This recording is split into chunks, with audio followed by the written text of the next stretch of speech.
Work, Mandy, go. Work, Mandy, go. Let there be light and let there be a wedding. Da, da, da, da. Hello, Drag Race fans. I am Joey Nolfi with Entertainment Weekly, and we are back again with another chaotic coven of divas set to grace, or perhaps menace, the main stage on RuPaul's Drag Race Season 18, which premieres when, Kenya? January 2nd, only on MTV. With me here today is one of the wildest and most experienced casts the show has ever seen. So please join me in welcoming, for what I am certain is going to be one of our most unhinged group interviews yet, the cast of RuPaul's Drag Race Season 18. Please say hello to... Hey y'all, it's your favorite crowd pleaser, Miss King of Pleaser, all the way from RuPaul's Drag Race Season 18 by way of South Carolina. Representing West Palm Beach, Florida, it's Mia Starr, Mama Mia Big Back Star. Hey! What's up, bro? My name is Jane Doe, and I'm a nice lady with a lot to offer. Good evening with the sun, ladies and gentlemen. It's your girl, Athena Dion, the Greek glam goddess from Season 18, and not your average granny. Hey, y'all, it's Vita.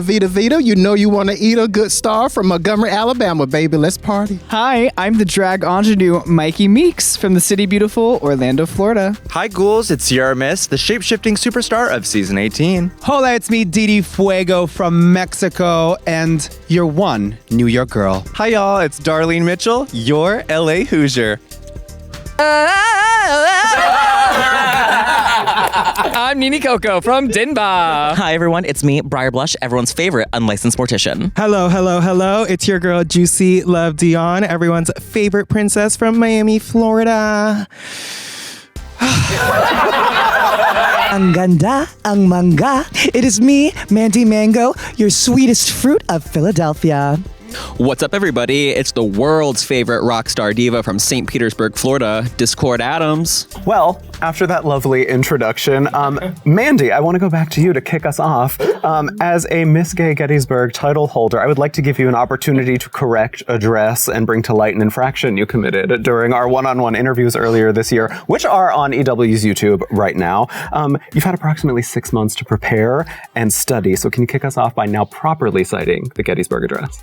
Oh. Q&A. 4 and 7 years ago, Mandy Mango was born.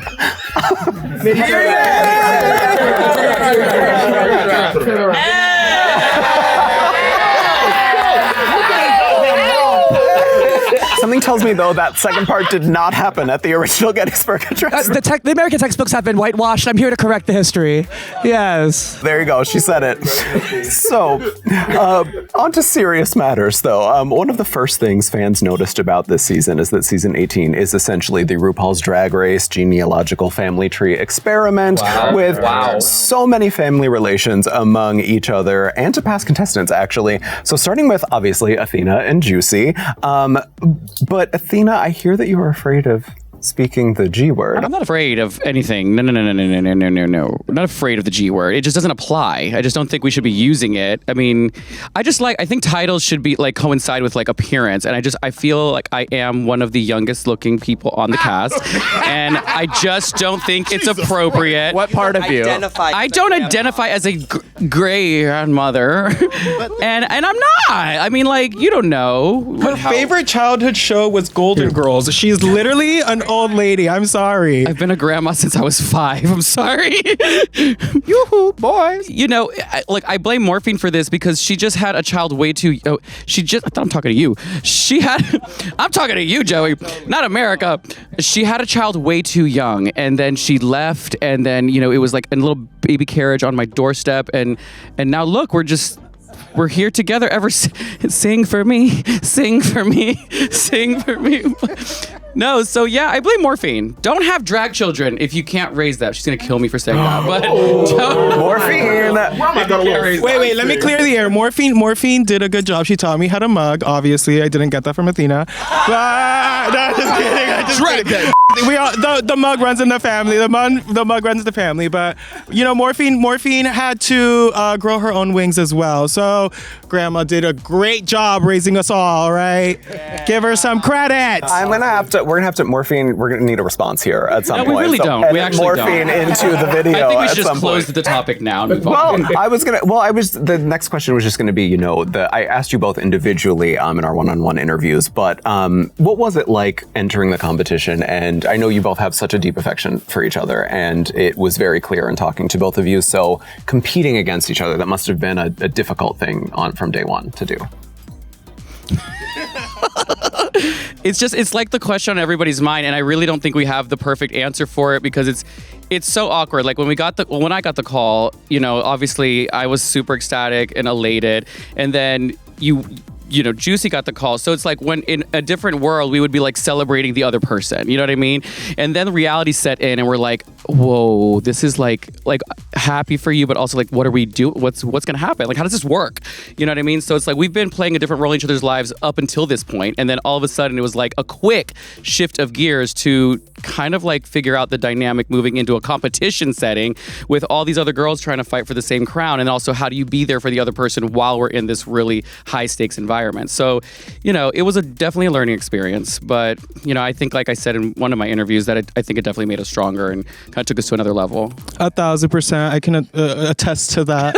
And I will say it was extremely difficult because, there's so many conflicts internally that happen, but also I feel so blessed because I knew that through it all, no matter how stressed I was, I always had like my home there with me. You know what I mean? Like I had that person to be like, I'm not feeling good right now. Like I need a hug. And like everyone ended up being that, you know what I mean? Like the whole cast is amazing. It's all family, but I came in already having that like strong sense of family with Athena, with Mia, with some there's so much love within this cast. So I don't know. I just feel so much love. I don't know. My middle name is Love. That's all I know. That's all I know. That's true. No, I love this. I love seeing you both in the one-on-one interviews we did. You both had such nice things to say about each other. But moving on from the G word to the D word, that is another word that we have to address here because, Athena, I heard from your sisters that you might be the diva and the drama of the season. That was. I love watching these interviews afterwards. Yes. So you were unanimously, as part of our superlative game, I believe unanimously voted as the drama of the season. I don't see how that could be I have accurate. to know, yes, from Athena, do you agree with this assessment? And everybody else, what would you like to elaborate on why you voted? Let's start with the elaborations. Let's start with that. Coming from home, yes, it is true. Calls coming from inside the house, I'm serious. Yes, the drama starts inside her mind and then it gets shared with the world. I think the thing that people have to understand about Athena is that she is fundamentally a woman in crisis. You know what I mean? She exists in a state of near constant crisis, and the crisis can be big or small. You know what I mean? It's a vibe, and she's riding that vibe. With her, there's nothing that Athena's not fighting with. No, like it could be the workroom table. Dion versus the world. It could be the workroom table. It could be herself. The wind could blow from the wrong direction, and Athena will go to the mirror and start monologuing about it to herself while wearing a shawl. and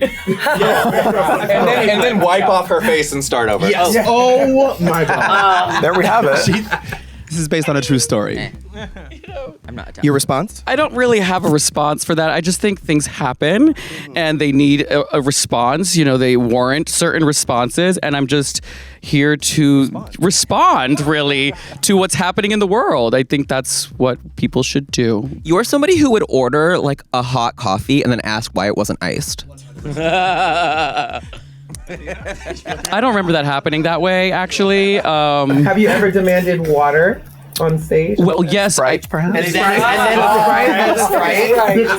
Okay. All right. You know what? Here's the thing. I say things that people want to say, but they don't because they're being polite and they're following social cues and whatnot. Everybody wanted a water or a Sprite because I asked for the Sprite. Everybody drank it. So I'm sorry that I'm just the one out here. I'm doing God's work. I'm speaking for everybody. I really am. And if that comes off as being dramatic, well, by golly, I'm dramatic. She's never once said please.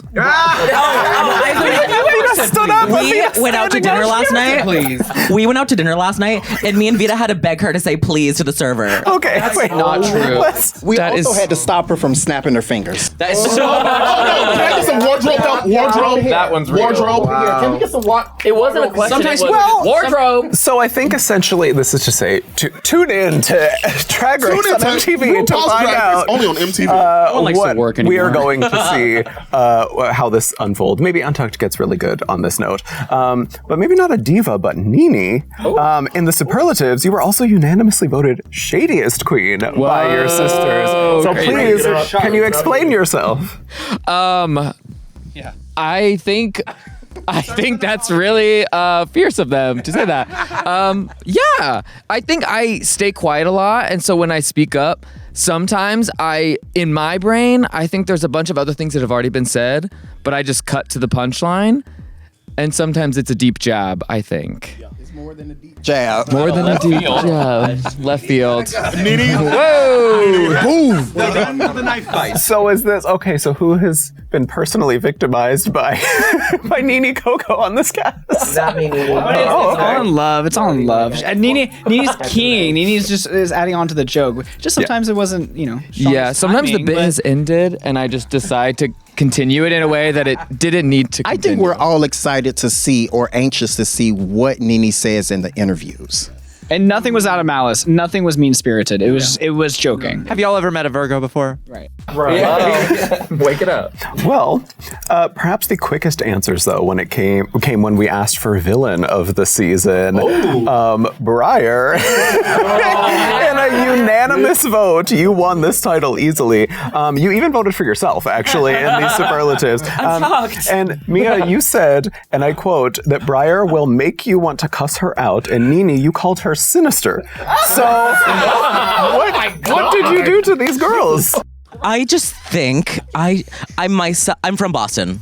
Actually, that's what I'm going to blame it all on. I'm from Boston. I was raised in the same scene as some other very notorious villains. And you want to know what? We're all deeply, deeply unhinged and not afraid. Corey King's an angel. I don't know what you're talking about. That is no angel. That, I love her. I love her. I love her. Is there history there? What is that? There is absolutely no history. We like have a mutual annoyance of each. We're like the same level of like, what is the word I'm looking for? Insufferable. Like me and her are deeply, and so like, yeah. Right. Nailed it. And so when you put us together, it's just like, yeah, we just piss each other off. Yeah. You did well, Mia. What made you say that? You just have to tune in on January 2nd and watch. I just have one word, little girl. Yeah. Oh, it gets to that level. Oh, okay. So it gets to this level. Well, what is season 18? I mean, everybody loves, the drama in Untucked. So what is season 18 serving in terms of drama in Untucked? Is there like one defining moment of drama, or do you think it's like spread out maybe? Girl, it is, you know what I want to say, but it is definitely very kind of passive aggressive, I guess, on my if I want to say so, girl. Like, no shade. It gets very, there's a lot of emotions, definitely. A lot of tears, a lot of breakdowns, and a lot of delusions, I would say. Delusions of grandeur. But I kept it real. Like, no shade. I kept it real when I didn't do the, like, how I wanted. I definitely let the room know. And you're going to have to find out that on RuPaul's Drag Race. Only on MTV. And if you're not watching Untucked, you're only getting half the story. Darlene, you're being real quiet over here. Do you have anything to add to this? Yes. Are you the drama of Untucked? I think so. I am anything but the drama of Untucked. I am the sweetie pie, the lovey-dovey love bug of season 18. These girls can tell you. But no, the Untucked moments are rough. But no. Untucked is a minefield. Exactly. Very that. there was no shortage of snacks in the Untucked. I'll give the mic to this one for that. No, there was a shortage of snacks. That's because Mia was eating them all. I enjoy free food. I don't like to waste food. If I see it, I'm gonna eat it, and that's that. Yeah. Cheers to peach rings. The peach ring brand deal better be coming through soon for Miss Mia Starr. Let's just say that. Okay. All right. So craft services was giving this year. So Mikey, I want to ask you. You did say in our other interviews that this season is. I thought it was an interesting quote. You said it's going back to basics, and I really thought that was an interesting way to describe a season. And that you said it felt like a little bit like a traditional season. So what does that mean to you, and why did that prompt you to say that? As for how the season starts off, we're starting off with an unconventional design challenge, which the past few seasons has been the talent show. So we had to switch gears and go, this is more traditional. This is like one of the OG types of seasons. And then that kind of had a looming feeling of, well, when is the talent show then? And then on the other side of it, you look at this cast and it's all queens who have been doing this and been wanting this. Everybody has a place that they're performing back home, and they built their own community around themselves. So we are not only competing for ourselves, but competing for our people back home. And I think a lot of people are going to respond to that well. Well, you also said that this season was filled with a lot of established queens who aren't figuring themselves out on the show. And I noticed we do have more queens in their 30s than in their 20s this season, which is the first time in a very long time that has happened. So how does that dynamic make for a better or different season, I guess? Did that change the dynamic at all? I feel like being more mature and experienced, like we know how to work with other performers. We've been in the nightlife scene. We know what our priorities are to actually worry about, and what the other things that are just petty that we don't need to like actually give time to. And I think that helped with us getting along as a cast, because it made for like good drama where it mattered, and it made for like good empathetic relationships that actually will carry us on after the show. I think it is going to lend itself to a dynamic that we haven't seen on the show in a while. Does anybody else have anything that they want to add to that? As one of the older girls on the show, I would have to piggyback off what Mandy said. I think everybody on the show, regardless of your age, whether in your 30s or your 20s, everybody brings such a caliber of expertise. And I feel like every cast member, they know themselves and they know their superpowers. They know what they bring. And each individual cast member is so different and so unique. So that helps for knowing our brand, knowing who we are, knowing what we could bring, and just bringing the best that we can to the show. And all of us have like kind of collectively talked about this, where Drag Race kind of fell into a cycle of girls who were just starting drag because of Drag Race, or self-referential of Drag Race. And we're a big cast of drag queens who just love drag and started drag because we loved drag. And so getting to see that on the show is really fascinating too, because we do have all of our own specific lens on how we attack this craft and how we attack this art form. No, like on a serious note, seeing people like Vita and Athena, like people that I know from the drag world is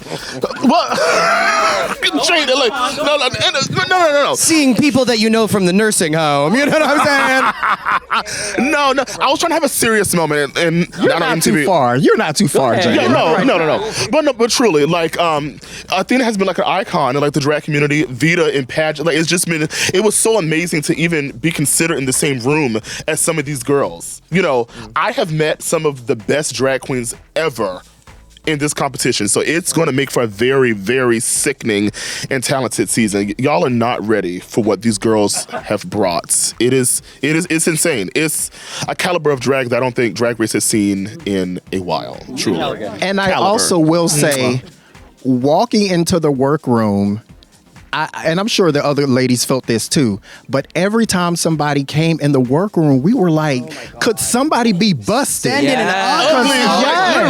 Everybody was so well put together. Everybody was so beautiful. Everybody was so polished. And I'm like, I was like, dude, yeah. People kept walking in. I was like, give us the booger now. Now, send in the boogers. And then Darlene walked in. Don't take that. I'm just kidding. Hey, Darlene. Sweet angel. The sweet angel who doesn't cause any drama in Untucked. They're picking on you. Yeah, I like that. Mikey, it felt like what? Well, you gave me that. It's like All Stars before All Stars. Ding, ding, and the earring stayed on. Speaking of established, one thing that all of you made very clear to establish earlier this year to me was that there might be another Corey King and Lydia B. Collins style romance this season. Athena is I'm not gonna live through the end of this interview. So I will give them an opportunity to fess up before asking the other queens to chime in. So, Vita, Athena. Should we just make out? Please do. Wait, can I just say, hold on. Lesbians. If it didn't happen on the show, maybe it's happening now. I don't know. But you know what? The funny thing was, we were talking about entrances. When she walked in the workroom, I was like, I think everybody that was there was like completely blown away by her presence. Like she walked in like it was this otherworldly being entering. It was so powerful. And then we locked eyes. We did. And there was something, and then I'm just gonna leave it at that. But Hey, Juicy, it's coming to you next. You better get ready. What do you? Vita walked in her giant drag, and you popped a boner. Like, what do you mean? Juicy's about to be Juicy Love Dion VonTesse Starr. And I have to say, I'm so sorry. As the people that had to witness this all season, I mean this so sincerely from my heart. I really, really do, and I want you both to hear this. Get a fucking room, dude. At this point, get a room. Just go do it. Just do it. You know where each other's staying. That's just what, go and get it done. who says we haven't done it? Right. Jesus. Juicy, you did say that you saw Vita's hand disappear. I did as well. There were multiple witnesses. What does this mean? What does this mean? I don't know. Vita's like a dom top, I guess. Oh my God. Vita's hand just like in there. The jingle of that was so perfect. That was far too easy. Like a jingle, yeah, in there. She jingled them bells, and yeah, the hand just disappeared completely. And then the most disturbing part is Athena just giggled. Athena was like, like a little schoolgirl, full sock puppet. She's like a little schoolgirl. I'm surprised that they didn't like sneak off somewhere and just. No, it was crazy. I feel like Athena Listen, there are definitely moments on set where I could have went behind a corner, went behind a wall. Jesus Christ. There was no privacy. And I thought you were a lady. It gets lonely on set. Girl, they were saying it gets lonely on set. We've been there for 10 minutes. Girl, it was the first day. Like, it was day one. They're like, I haven't seen my boyfriend in a long time. It was pretty instant. It was pretty instant. One of the things I noticed, first day, getting out of drag. Oh, wow. I noticed Athena in a pair of jeans. Okay. And Athena knew what she was doing. Yes. Got on the table. Ass galore. Yes. And it caught my attention. I was locked in since. Lyndon did his job. Athena, how do you have such a perfect ass? Yeah, tell us. Everybody would like to know. What are your secrets? And I'm the villain, Mia. And I'm the villain. Please. Get her, Jade. I will give you my doctor's number. Mama, the sill is dripping. Roll the sill, girl. Get the rolling pin. Get the rolling pin. Athena's ass is so big when she gets up off the bed, she takes a comforter with her.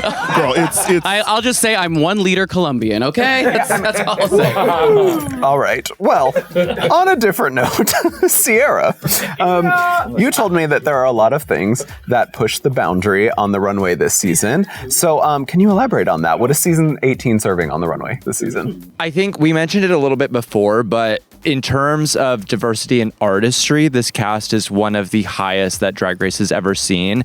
Everybody walks in, like we were saying, knowing exactly who they are and what type of drag they're doing. And what that meant is everybody was attacking every challenge, every runway in their own unique, very specific way. I described the competition as like a swimming competition more than like a physical race, because everybody was in their own swim lane competing for their best time as well as competing with each other.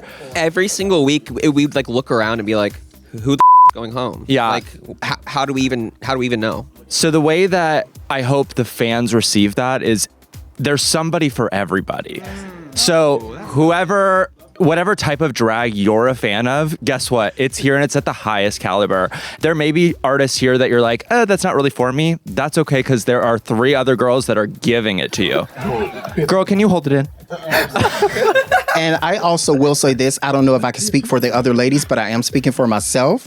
Coming into the workroom, for at least myself, I come in with the mindset of I know how to do this and I know how to do it so well.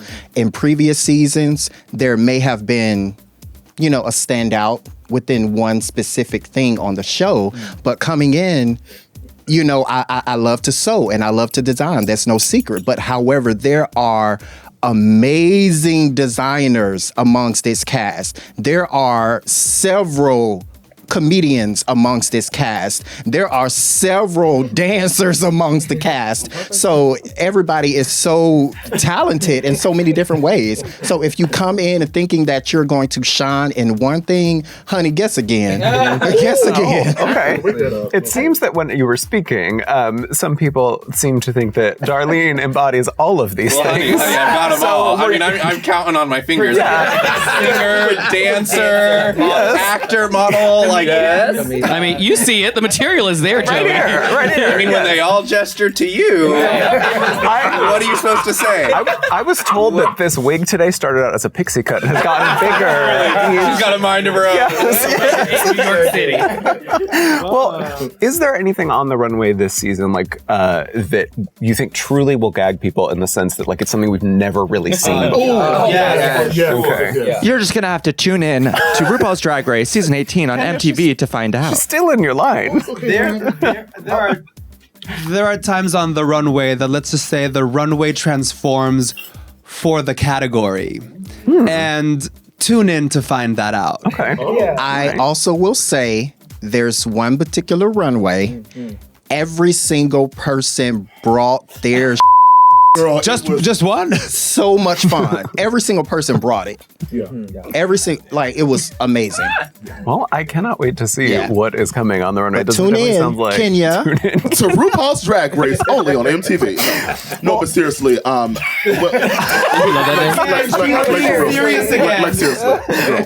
seriously. No, the girls. When I saw the girls unpack, I was like, oh.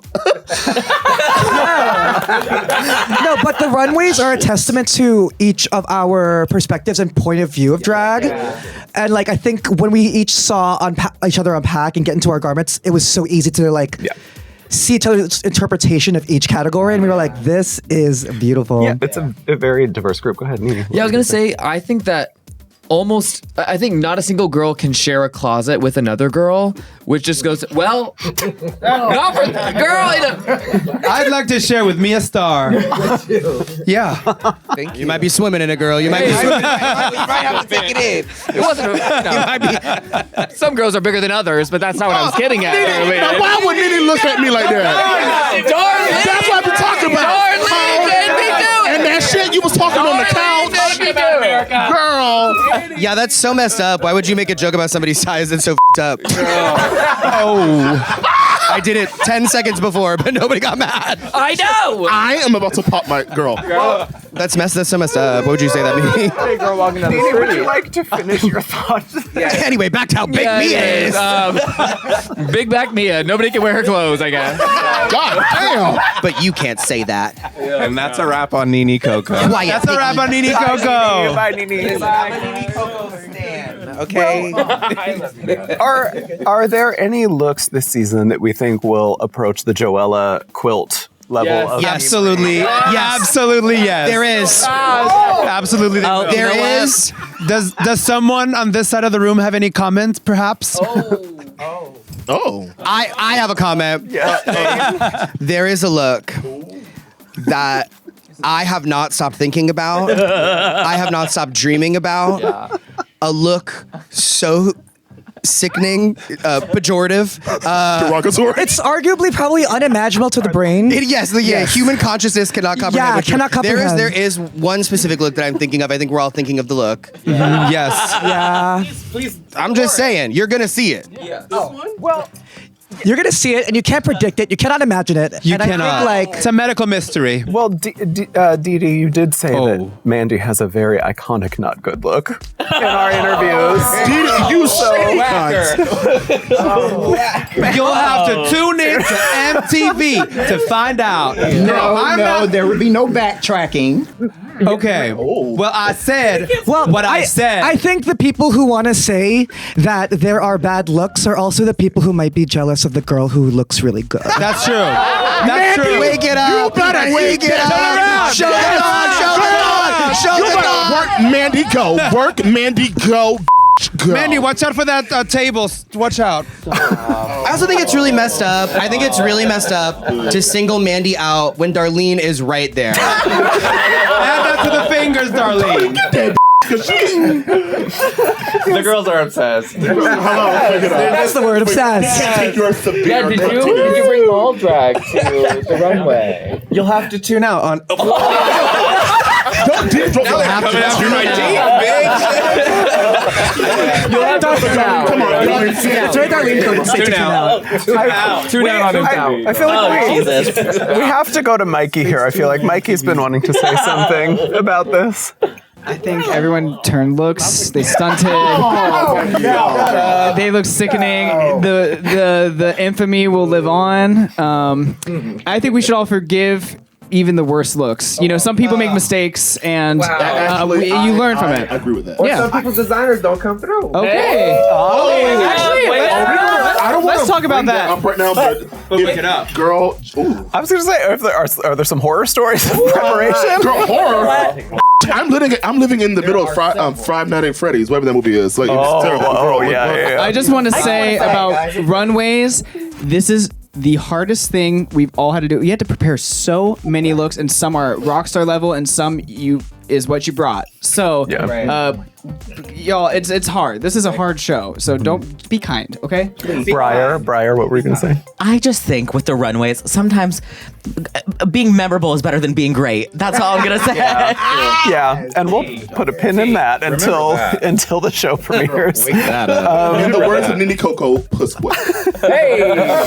Well, speaking of runways, they play a very important role in the review shows that happen on YouTube from the RuGirl alums. So, do you all plan on watching the review shows at all? No. Absolutely. I like my mental health. I think it's entertaining. I love it. I love when somebody roasts me. I'm ready. Well, not everyone's qualified to be a judge, and that's okay. Are we naming names? I think that's a subjective take. And you want to know what? I also don't gaff. I liked it. What? Gaff. Give a. Okay. So it is an older season. 30, we don't speak that. A GIF, no gaff. Yeah, okay. Well, do you? I mean, let's say if you don't plan on watching, you do hear something, because I mean, obviously the Drag Race fandom, they like to perpetuate these things online. So do you plan to clap back if they get critical the way like Acid Betty and Dia Betty did with their own show afterwards? Well, drag is just so subjective. If you don't like it, that's fine. It's not for you then. Also, the worst things that they could say about us, we've already thought about ourselves. Yeah, wow. So y'all can't. It's not even worth it. I think Susie Toot put it best. She tweeted something recently. She said, "I'm so happy to be an alumni now. I can't wait to tear down other girls to keep my name relevant," or something like that. So, I mean, as long as it's in good fairness, or like, you're being critical of the look, but just the look. I mean, I don't know. I think that like the girls, like the former Drag Race girls who are like critiquing on the internet, they're having fun, at least I think. But it's the 14-year-olds on Reddit who literally don't know anything. They don't really like drag. Like, is what I've kind of boiled it down to, is like there's a huge fandom who loves drag, and then there's 14-year-old anonymous children on like Reddit, and they don't like it. They don't like anything. They have a bone to pick with absolutely every single person on the cast every single year, and it's their opinions who I think we as a cast like need to just not pay attention to, not look at, because they're socially illiterate. Yeah. And I will also say, I've hosted a viewing party for several years doing Drag Race. So my sort of, I feel like my MO and all of this is like, I've talked mad on a microphone about every girl that's been on there for the past 4 or 5 seasons. And I think that is true of a lot of, I think we've all been sitting in our home bars going, oh God, that looks horrible. You know what I mean? Like, we've all been that person.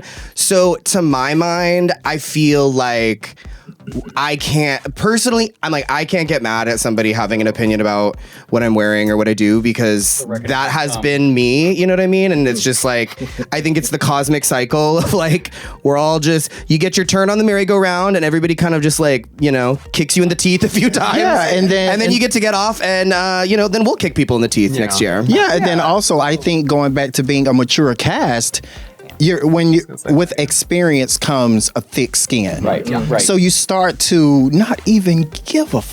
Yeah. Right. So it really doesn't even matter. Yeah, I'm glad you made that point. I was gonna ask you all to respond to something like that. I was thinking that as well. It's like you've all been through this. You have these careers. You have a foundation to stand on. So it does. I imagine that things like that wouldn't affect you as much. I mean, we're all human. Of course it does. But I imagine. I feel like most of us have shared dressing rooms with nastier than 14-year-olds on Reddit. And honestly, like, bring it on, girl. Like, keep talking. You know, I think that keeps our names more relevant.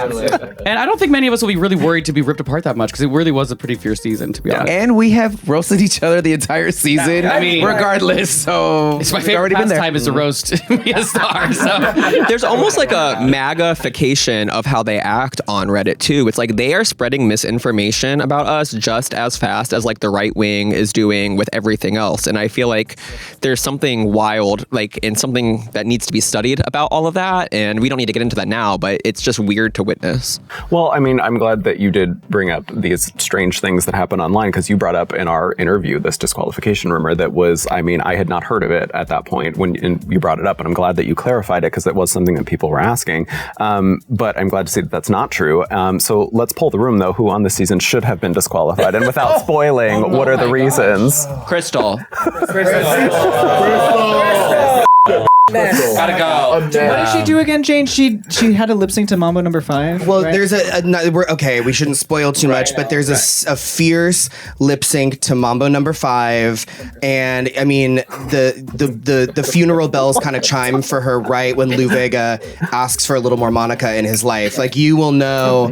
It was like there's some like physical sense. It's like she and you could see her give up. You know what I mean? Like, you could tell she didn't want to be there anymore. She left a gun. She left like a fire. Like, She got disqualified. We edited Crystal out. She's the 15th queen, but we edited Crystal out. I thought she was fierce. Crystal envy? I was like, no, not Crystal envy. No, I was like, why is Crystal in it? It's just Crystal TM. Just Crystal. Yes. Okay. Just all right. Crystal So TM. we spoiled it. Season 15, or 15th queen joining season 18.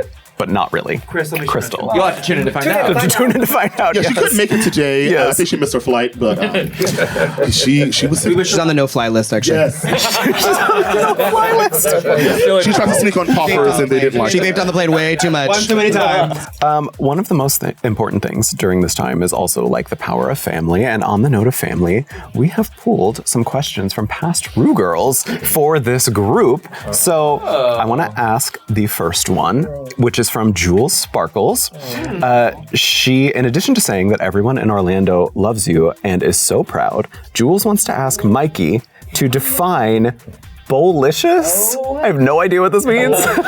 Jules, I love you. I love you. So, one time I got an anonymous text message that said,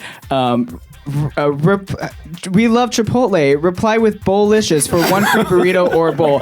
Within 10 seconds, I responded in all caps, Bolicious. And the next text I got was big back, big back.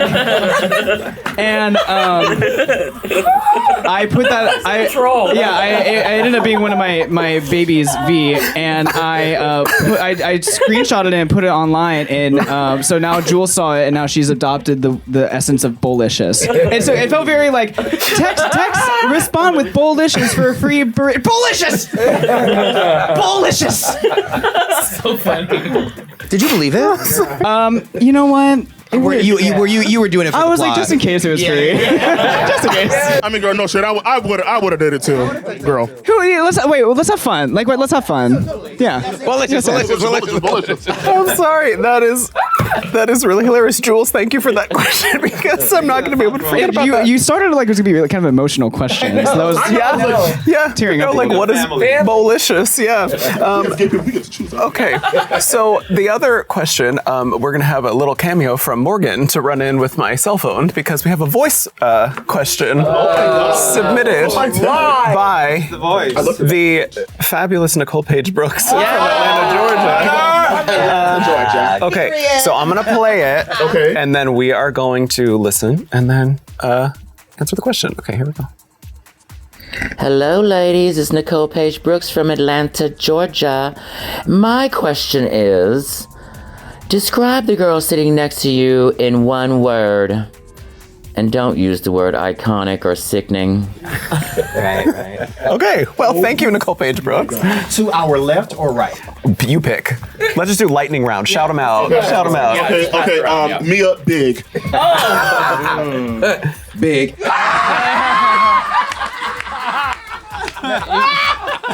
You gotta do Darlene, Mia. You gotta do Darlene. Darlene. Sweet. Sharp. Ooh. God. Evil. Oh, the sweetest. Two. Scary. No, fuck off. Strange and scary. Sorry. And then nurse. Discord. I'm about to say conceptual. Ooh. Mandy? Sweaty.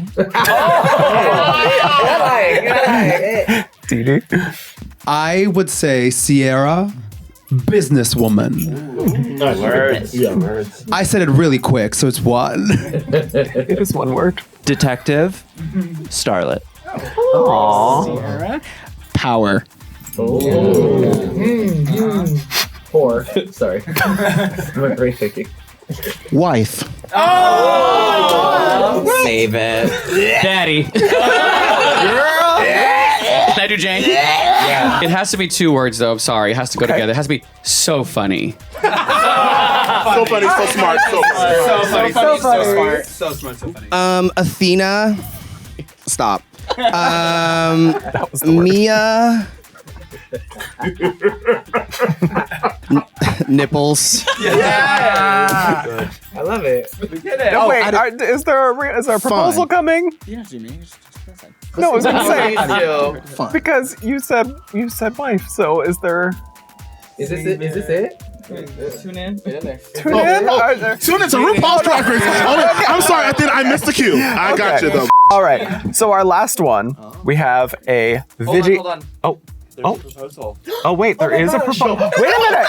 No, it's my ring. It's my ring. For the first time in Drag Race history. Oh, it is. Let there be lights and let there be. Oh, wait! Athena, are you saying yes?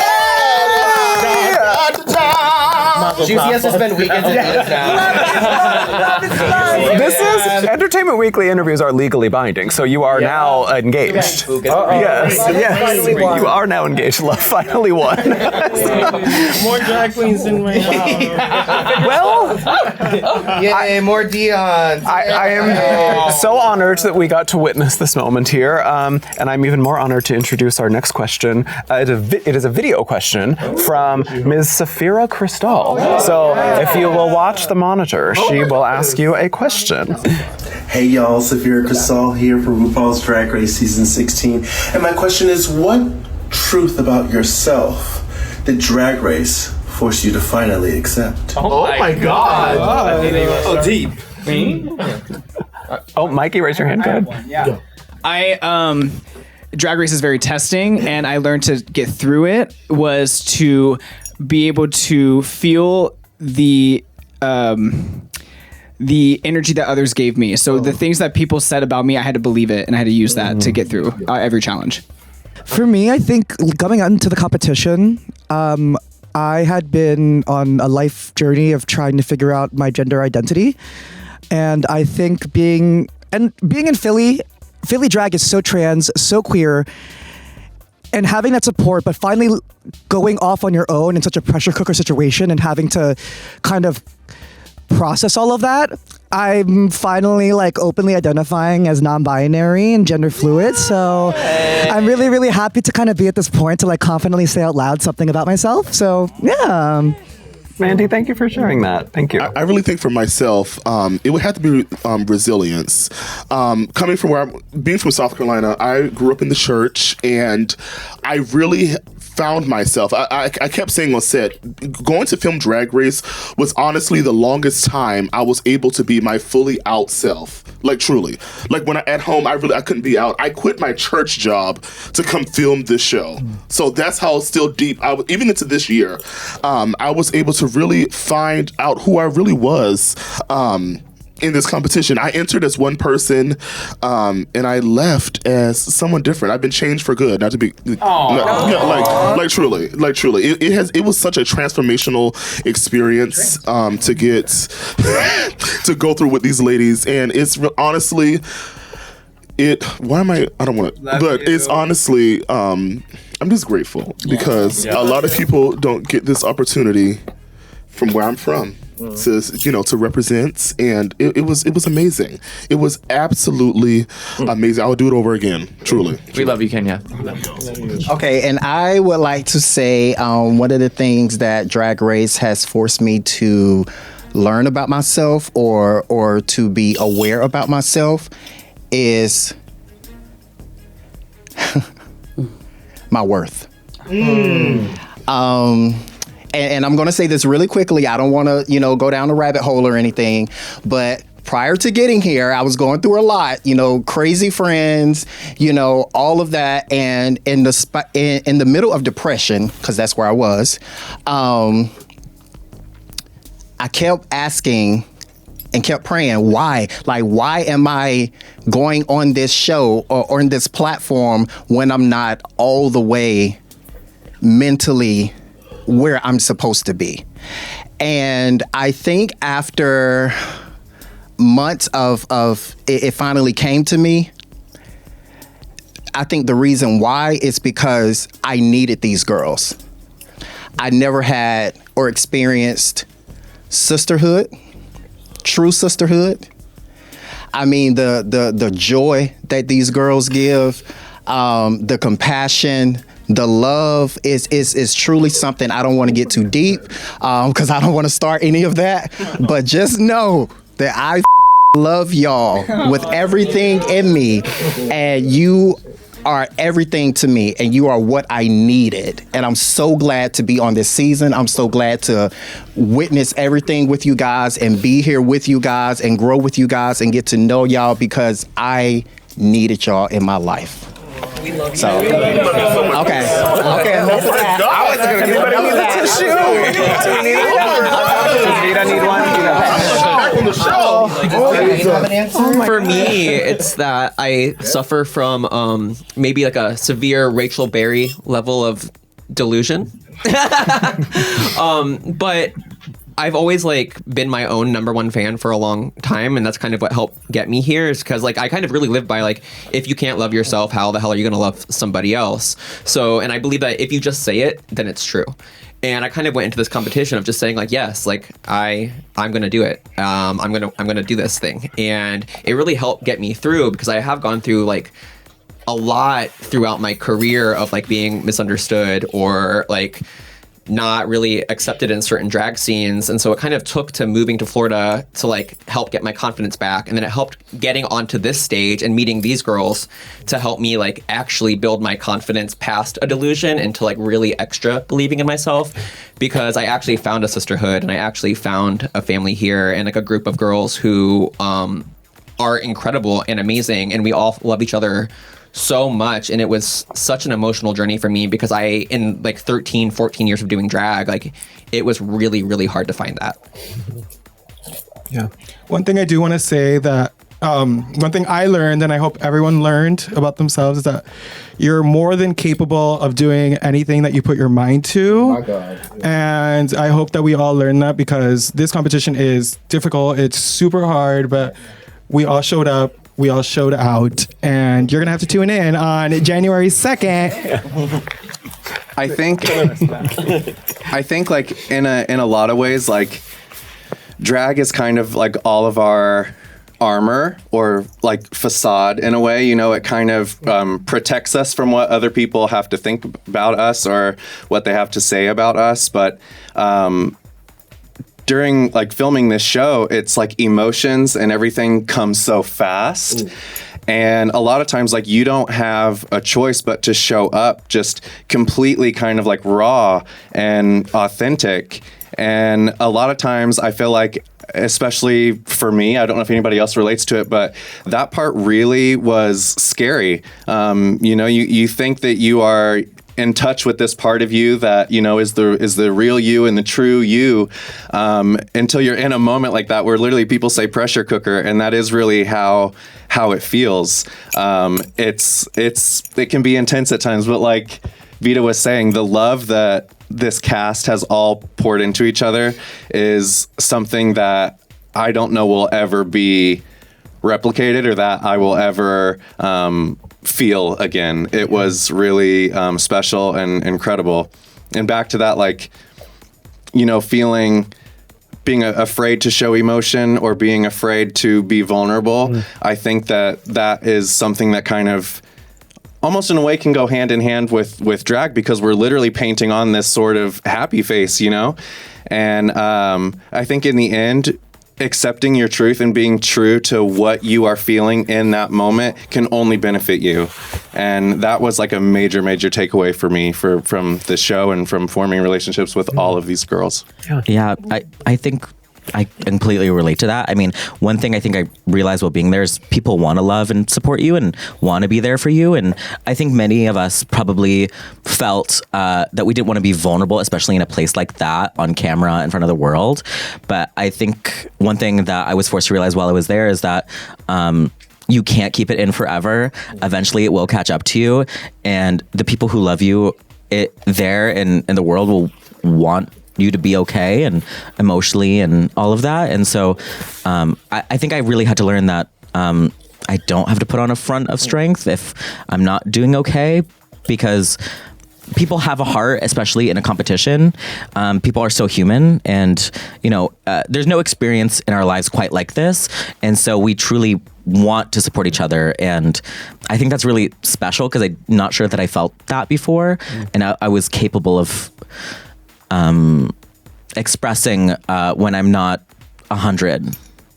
I'm just kind of going to echo what everybody else is saying. Like, when I came into the show before, I had been auditioning for so many times and I never thought I was going to get the call, to be honest with you. So I kind of created like this perfect persona to be out in the world. And one thing Drag Race will do, it'll strip you of everything. You know what I mean? You'll have to like really bear it all. So I came in thinking I have to be the perfect mother to Juicy. She's on the show. I have to be this goddess that everybody thinks I am on the show. I have to be this. And it'll really like get you down to the bone. And I think Jane actually told me one day, she's like, you don't have to be perfect. You know what I mean? Like, just like submit, like let it go wherever it's going to go. And for me, who's kind of a notorious control freak, it was hard to kind of let that happen. But once it did, it was like, you know, people, you can be yourself. People will like the real you. You know, like we were saying, like, why is it so hard to just be yourself? Who is that? You know what I mean? And this show really taught, I think, all of us, like, who really is underneath all that guard that we wear so heavily every day. And I'm really grateful to at least have opened that door to kind of keep discovering what else has been hidden under there for so long. Mia, did you want to? I was just kind of piggybacking off everybody. It's honestly what I've learned is our time isn't, or our plan isn't the universe's plan. So like what is meant for you is going to happen when it's supposed to be that moment to happen. And like you said, 13 times, all those other 12 times it wasn't for you, but this is the time that we were all supposed to be here all together sharing and this I'm glad experience. it wasn't, because I didn't want to be with any other cast of these bitches. Well, I am so glad that you all had that experience with each other. I think it's a really beautiful note to end on, and I just am glad that you all found each other, except Crystal. Unfortunately, Crystal, sorry you didn't get to. Yeah, she did what she did, and she should not be forgiven.